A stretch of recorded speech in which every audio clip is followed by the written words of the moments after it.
Hello friends, మనం ఈరోజు వచ్చేసి 2 ఏప్రిల్ 2021కి సంబంధించిన కరెంట్ అఫైర్స్ గురించి ఈరోజు వీడియోలో క్లారిటీగా డిస్కషన్ చేద్దాము. కాబట్టి ఎవరైతే ఇంట్రెస్ట్గా మన కరెంట్ అఫైర్స్ని ఫాలో అవుతున్నారో సో వాళ్ళు ఫాలో అవుతుండండి. చాలా యూస్ఫుల్ అవుతాయి. చాలా ఇంపార్టెంట్ అప్డేట్స్ని పెడుతున్నాను. అండ్ అంతేకాకుండా చాలామంది నన్ను అడుగుతారన్న పేపర్ అనాలిసిస్ పెట్టండి అని. సో నేను చెప్పాను ఇంటర్నెట్ ఇష్యూ ఉందని, అది రిజాల్వ్ అవ్వగానే మీరు చెప్పాల్సిన అవసరం లేదు, నేనే ఖచ్చితంగా పెడతాను.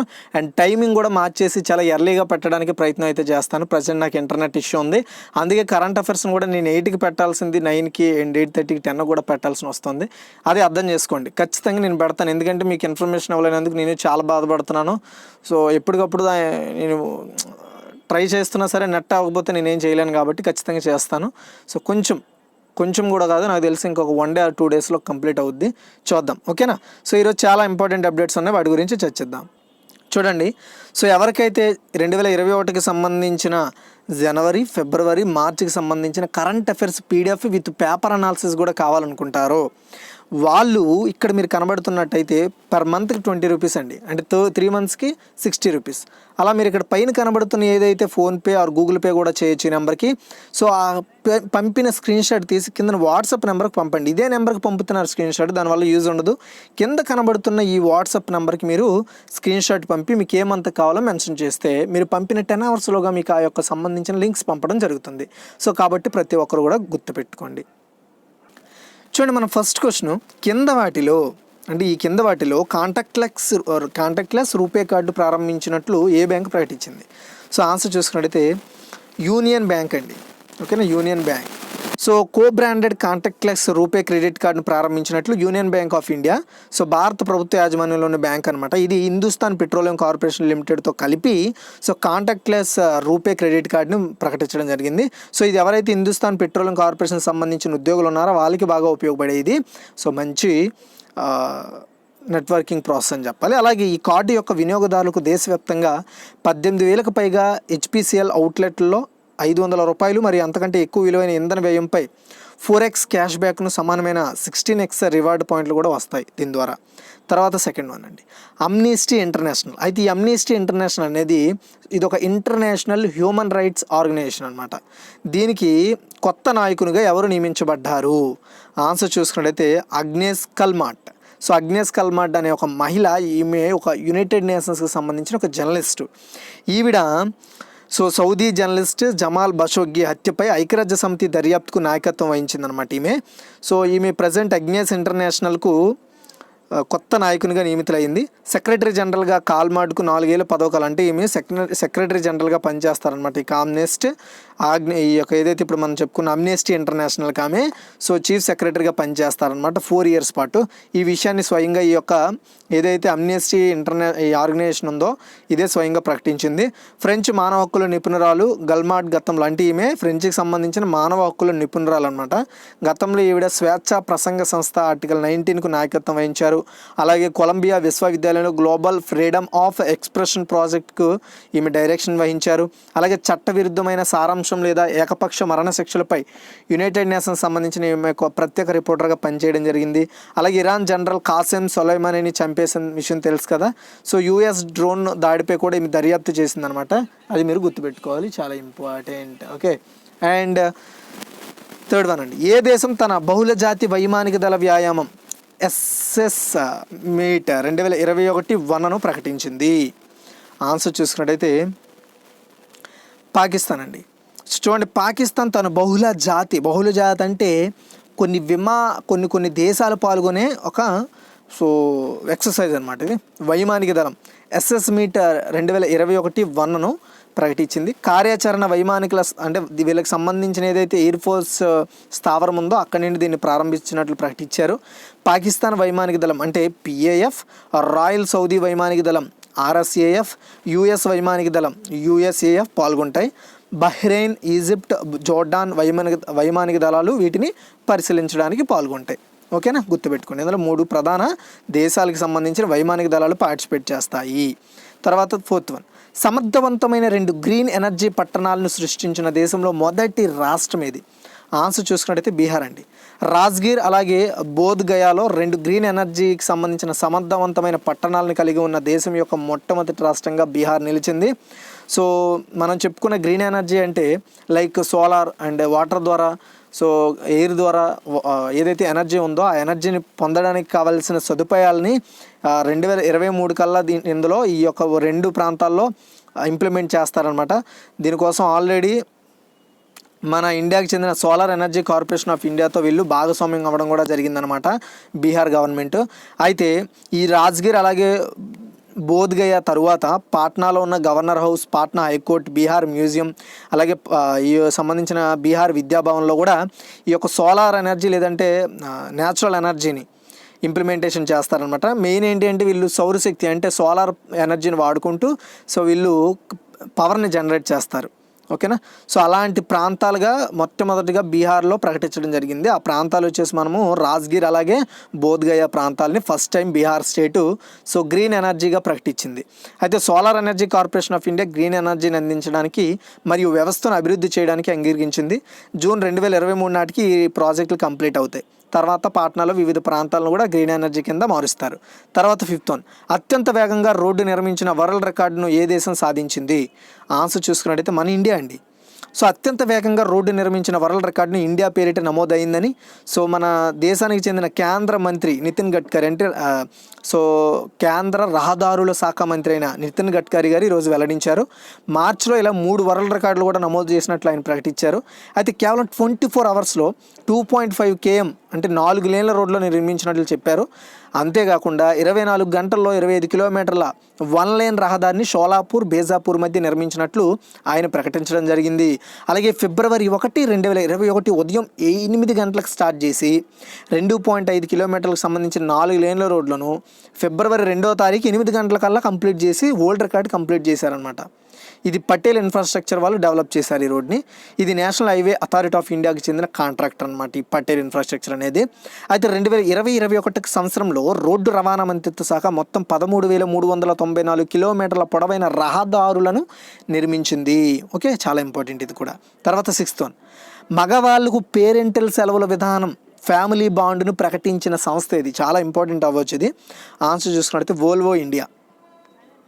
చూడండి, మహిళలకు పేరెంటల్ సెలవులు ఇవ్వడం ప్రస్తుతం అన్ని దేశాల్లో సాధారణంగా ఉన్న విషయం. అయితే మగవాళ్లకు కూడా ఈ రకం సెలవులు తీసుకునేందుకు వీలు కల్పిస్తూ స్వీడన్ కార్ల తయారీ కంపెనీ అయిన వోల్వో ఒక ఆశ్చర్యకరమైన నిర్ణయం తీసుకుంది. అది కూడా ఓన్లీ మన ఇండియాలోనే. సో తమ లింగ తటస్థ విధానం ఫ్యామిలీ బాండ్ను వోల్వో సంస్థ ప్రకటించింది. ఈ విధానం ప్రకారం ఇప్పుడు మగ ఉద్యోగులు కూడా పేరెంటల్ లీవ్ తీసుకోవచ్చు.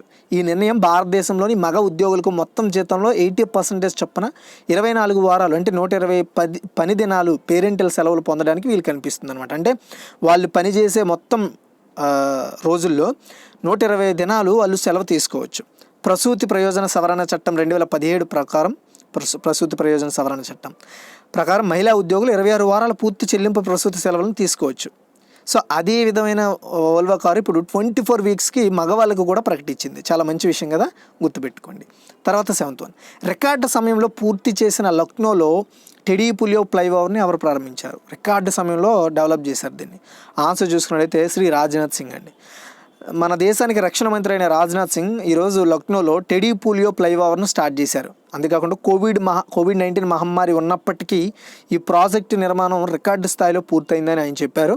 ఈ ప్రాజెక్టుకి 2017లో నితిన్ గడ్కరీ, అతను ఎవరు, కేంద్ర రోడ్లు రవాణా శాఖ మంత్రి, తన కార్యాలయం నుండి అనుమతి ఇచ్చారు. దీనికి ఫ్లైఓవర్ నిర్మాణ పనులు 2019లో స్టార్ట్ అయ్యాయి. లక్నోలో defence research and development organisation కేంద్రాన్ని కూడా ఏర్పాటు చేశారు దీంతో పాటు. ఓకే, తర్వాత 8, 2023 పురుషుల బాక్సింగ్ ప్రపంచ ఛాంపియన్షిప్కు ఆతిథ్యం ఇవ్వనున్న నగరం ఏది?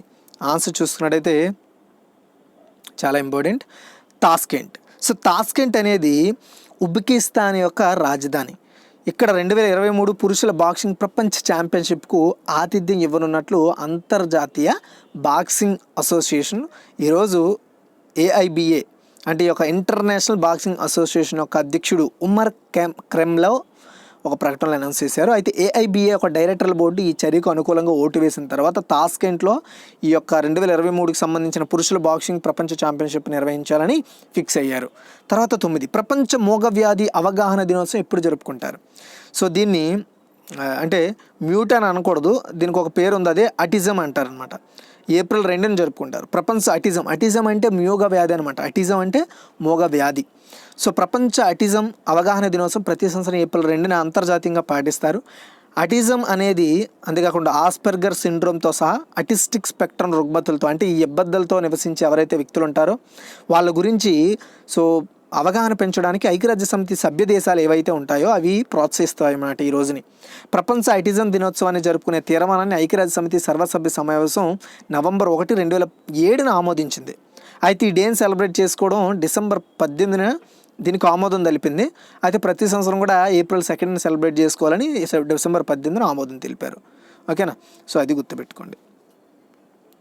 అయితే 2021 థీమ్ ఏంటి అంటే inclusion in the work place challenges and opportunities in a post pandemic world అనే థీమ్తో సెలబ్రేట్ చేస్తున్నారు ఈ యొక్క అటిజం అనే డేని. తర్వాత 10 భారత సైన్యం ఏ దేశంలో జరిగే బహుళ జాతి సైనిక వ్యాయామం శాంతిర్ ఉగ్రోషేనా 2021లో పాల్గొంటోంది. గుర్తుపెట్టుకోండి, బహుళ జాతి అంటే వేరు వేరు ప్రాంతాల వాళ్ళు పాల్గొనే ఒక ఎక్సర్సైజ్. ఆన్సర్ చూసుకున్నట్టయితే బంగ్లాదేశ్ అండి. భారత సైన్యం బంగ్లాదేశ్లో జరిగే బహుళజాతి సైనిక వ్యాయామంలో దాని పేరు శాంతిర్ ఉగ్రోషేనా 2021లో పార్టిసిపేట్ చేయబోతోంది. బంగ్లాదేశ్ ఫాదర్ ఆఫ్ ది నేషన్గా పిలిచే బంగాబంధు షేక్ ముజిబుర్ రెహమాన్ యొక్క జన్మ శతాబ్ది జ్ఞాపకార్థకంగా వీటిని 4 days పాటు ఆ దేశంలో నిర్వహిస్తున్నారు. డోగ్రా రెజిమెంట్కి చెందిన 30 మంది సిబ్బందితో కూడిన భారత ఆర్మీ బృందం భూటాన్, శ్రీలంక, బంగ్లాదేశ్ సైన్య బృందాలతో పాటు ఈ వ్యాయామంలో పాల్గొంటాయి. ఇది కూడా మీరు గుర్తుపెట్టుకోవాలి, రెజిమెంట్ ఏది, ఎంతమంది పాల్గొంటున్నారు. అండ్ వ్యాయామం యొక్క theme robust piece keeping operations అనే థీమ్తో సెలబ్రేట్ చేస్తున్నారు. And USA, UK, Turkey, Saudi Arabia, Kuwait and Singapore సైనిక పరిశీలకులు ఇందులో పాల్గొంటారు. ఓకేనా. తరువాత 11 అండి, employee state insurance corporation of India director జనరల్గా ఎవరు నియమించబడ్డారు? చాలా ఇంపార్టెంట్. ఆన్సర్ చూసుకున్నట్టయితే ముఖ్మీత్ ఎస్ భాటియా. ప్రభుత్వ కార్మిక ఉపాధి మంత్రిత్వ శాఖ పరిధిలో పనిచేసే employee state insurance corporation director జనరల్గా ముఖ్మీత్ ఎస్ భాటియా బాధ్యతలు తీసుకున్నారు ఈరోజు. Employee state insurance corporation of India అనేది కార్మికుల జనాభాకు సామాజిక ఆర్థిక రక్షణ ఇస్తుందన్నమాట. ఈ పథక పరిధిలో వచ్చే తక్షణ అశ్రిత లేదా కుటుంబానికి అనుగుణంగా రూపొందించబడిన ఒక బహుమితీయ సామాజిక వ్యవస్థ ఈ యొక్క ఈఎస్ఐసి అనేది. ఓకేనా. తర్వాత 12, పబ్లిక్ ఎంటర్ప్రైజెస్ సెలక్షన్ బోర్డు చైర్పర్సన్గా ఎవరు నియమించబడ్డారు? చాలా ఇంపార్టెంట్. ఆన్సర్ వచ్చేసి Mallika Srinivasan. Tractors and farm equipment limited చైర్మన్గా అలాగే మేనేజింగ్ డైరెక్టర్గా ఉన్న మల్లికా శ్రీనివాసన్ను పబ్లిక్ ఎంటర్ప్రైజెస్ సెలక్షన్ బోర్డు చైర్పర్సన్గా నియమించారు. మొదటిసారి ఒక ప్రైవేట్ రంగ సంస్థకి చెందిన నిపుణుడు ఈ యొక్క పబ్లిక్ ఎంటర్ప్రైజెస్ సెలక్షన్ బోర్డుకు అధిపతిగా నియమితులవడం ఫస్ట్గా మల్లికా శ్రీనివాసన్ గారే అని కూడా గుర్తుపెట్టుకోండి. తర్వాత 13, లింగ సమానత్వానికి మద్దతు ఇవ్వడానికి భారతదేశం UN మహిళలకు ఏ మొత్తాన్ని అందించింది కాదు, ఎంత మొత్తాన్ని ఆమోదించింది లేదా అందించింది? ఆన్సర్ చూసుకున్నట్టయితే $3,00,000 okay. So United states dollars అనమాట. భారతదేశం దోహదపడింది అంటే మన ఇండియన్ గవర్నమెంటు $3,00,000 లింగ సమానత్వం మరియు మహిళల సాధికారత కోసం యునైటెడ్ నేషన్స్ ఏజెన్సీకి ఈ $3,00,000 అయితే ప్రొవైడ్ చేసింది. లింగ సమానత్వం అలాగే మహిళల సాధికారత కోసం ప్రపంచ సంస్థ అయిన UN మహిళలకు భారతదేశం దోహదపడి ఉంటుందని చెప్పడం జరిగింది. సో దీని ద్వారా వచ్చేసి మహిళల డెవలప్మెంట్కి యునైటెడ్ నేషన్స్ వాళ్ళు సో ఎప్పటికప్పుడు వాళ్ళకి కావాల్సిన క్యాంపెయిన్ చేస్తూ మహిళలకు సహకారం అందిస్తారనమాట. సో ప్రపంచ బ్యాంకులతో కలిసి కూడా. తర్వాత 14, గ్లోబల్ రెసిడెన్షియల్ సిటీస్ ఇండెక్స్లో ఏ నగరం మొదటి స్థానంలో ఉంది? ఈ యొక్క గ్లోబల్ రెసిడెన్షియల్ సిటీస్ ఇండెక్స్ అనేది నైట్ ఫ్రాంక్ అనే సంస్థ విడుదల చేసింది. అయితే ఇందులో అంకారా అనే ప్రాంతం, సో అంకారం అనే ఒక నగరం ఫస్ట్ ప్లేస్లో ఉంది. చూడండి, నైట్ ఫ్రాంక్ ప్రకారం నగరంలో నివాస ఆస్తుల కోసం గృహాల ధరలలో వార్షిక ప్రశంసల పరంగా ప్రపంచవ్యాప్తంగా హైదరాబాద్ 122వ స్థానంలో ఉంది. అయితే నైట్ ఫ్రాంక్ యొక్క గ్లోబల్ రెసిడెన్షియల్ సిటీస్ ఇండెక్స్ 2020 ప్రకారం బెంగళూరు 129 స్థానంలో, అహ్మదాబాద్ 143, ముంబై 144, ఢిల్లీ 146, కోల్కతా 147, పూణే 148, చెన్నై ప్రపంచ జాబితాలో 150వ స్థానంలో ఉండగా ప్రపంచవ్యాప్తంగా సో అంకారా అంటే టర్కీ యొక్క రాజధాని అంకారా 30.2% వార్షిక ధరల ప్రశంసలతో మొదటి స్థానంలో ఉంది. టర్కీలో ఇజ్మీర్ 29.4% పెరుగుదలతో, ఇస్తాంబుల్ 27.9% పెరుగుదలతో 2-3 స్థానంలో ఉన్నారు. సో మొదటి స్థానంలో అంకారా టర్కీ ప్రాంతం అనమాట అక్కడ. సో ఇది ఫస్ట్ ప్లేస్లో ఉండడం జరిగింది. నెక్స్ట్ 15, పూర్తిగా విద్యుదీకరించబడిన భారతీయ రైల్వే జోన్ ఏది? చాలా ఇంపార్టెంట్. ఆన్సర్ చూసుకున్నట్టయితే వెస్ట్ సెంట్రల్ రైల్వే, అంటే తెలుగులో సో పశ్చిమ మధ్య రైల్వే అనమాట. రాజస్థాన్ రాష్ట్రంలోని కోట చిట్టౌర్గఢ్ రైల్వే విభాగం శ్రీనగర్ జలింద్రి దీని యొక్క విద్యుదీకరణ ప్రారంభించిన తర్వాత పశ్చిమ మధ్య రైల్వే దేశంలో మొట్టమొదటిగా విద్యుదీకరించబడిన రైల్వే జోన్ అయ్యింది. జోనల్ రైల్వే ఇప్పుడు 213 రూట్ అంటే కిలోమీటర్ల విద్యుదీకరించిన నెట్వర్క్ను కలిగి ఉంది. అంటే 3012 కిలోమీటర్ల వరకు విద్యుదీకరించారనమాట దీన్ని. ఈ రైల్వే విభాగం యొక్క విద్యుదీకరణ ఇంధనాన్ని ఆదా చేయడం, ప్రయాణ సమయాన్ని తగ్గించడం, అలాగే పర్యావరణ పరిరక్షణ వంటి వివిధ ప్రయోజనాలకు ఈ యొక్క ఎనర్జీ ద్వారా అంటే బొగ్గు నుండి ఉత్పత్తి చేయకుండా ఎనర్జీని పవర్ ద్వారా వాడడం ద్వారా వీటి పొల్యూషన్ అనేది తగ్గించవచ్చు అనమాట. సో ఇలా ఫస్ట్ టైం విద్యుదీకరించిన ఫస్ట్ రైల్వే జోన్ వచ్చేసి వెస్ట్ సెంట్రల్ రైల్వే, తెలుగులో వచ్చేసి పశ్చిమ మధ్య రైల్వేగా పిలుస్తారు. And next 16 Bill and Melinda Gates foundation అలాగే వెంచర్ సెంటర్ భాగస్వామ్యంతో అటల్ ఇన్నోవేషన్ మిషన్ ప్రారంభించిన ప్రోగ్రామ్ ఏది? ఆన్సర్ చూసుకున్నట్టయితే ఎయిమ్ ప్రైమ్. లోతైన సాంకేతిక పరిజ్ఞానం వైపు దేశాన్ని డిజిటల్గా చేయడం కోసం Atal innovation machine aim, NITI Aayog ఈరోజు ఎయిమ్ ప్రైమ్ అంటే programme for researcher in innovation, market readiness and entrepreneurship PRIME అంటే ఇది మన దేశం అంతటా కూడా సైన్స్ ఆధారిత డీప్ టెక్ స్టార్టప్లు వెంచర్లను ప్రోత్సహిస్తుంది. ఈ విషయంలో AIM and Bill and Melinda Gates ఫౌండేషన్తో కలిసి ఈ దేశవ్యాప్తంగా ఈ కార్యక్రమాన్ని ప్రారంభించింది. దీనిని వెంచర్ సెంటర్ అమలు చేయడం జరుగుతుంది. ఓకేనా? సో ఇదిగా ఈరోజు టోటల్ కరెంట్ అఫైర్స్. మీకు నచ్చితే లైక్ చేయండి, షేర్ చేయండి, మరిన్ని అప్డేట్స్ కోసం మన ఛానల్ ఫాలో అవ్వండి. ఇప్పుడు క్విక్ రివ్యూ చూద్దాం. కింద వాటిలో కాంటాక్ట్లెస్ రూపే కార్డు ప్రారంభించినట్లు ఏ బ్యాంక్ చెప్పిందంటే union Bank of India. Amnesty international కొత్త నాయకునికి ఎవరు నియమితులయ్యారంటే అగ్నేస్ కల్మాట్. అండ్ తర్వాత వచ్చేసి ఏ దేశం తన బహుళజాతి వైమానిక దళం వ్యాయామం SS మీట్ 2021 ప్రకటించింది అంటే సో ఆన్సర్ చూసుకున్నట్టయితే పాకిస్తాన్.